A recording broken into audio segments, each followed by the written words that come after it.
a young man had a seizure and toppled off the platform onto the subway tracks, and the lights of a train were already coming out of the tunnel. A stranger jumped down after him. He had only seconds, and his own two little girls were watching from the platform. What he chose to do in those seconds is the part no one who saw it has ever forgotten.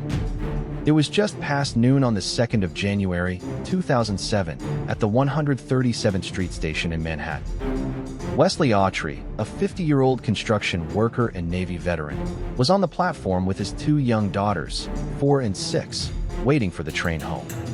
A few feet away, a 20-year-old film student named Cameron Hollopeter suddenly collapsed into a seizure. Autrey and two women rushed to help.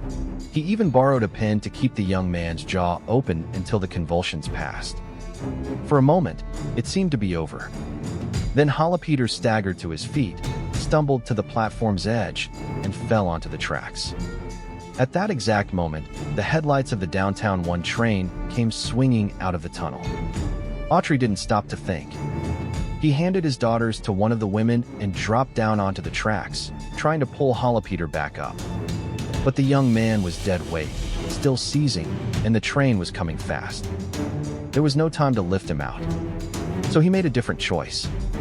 He pushed Hollopeter down into the shallow drainage trough between the two rails and pressed his own body flat on top of him, as low as he could go.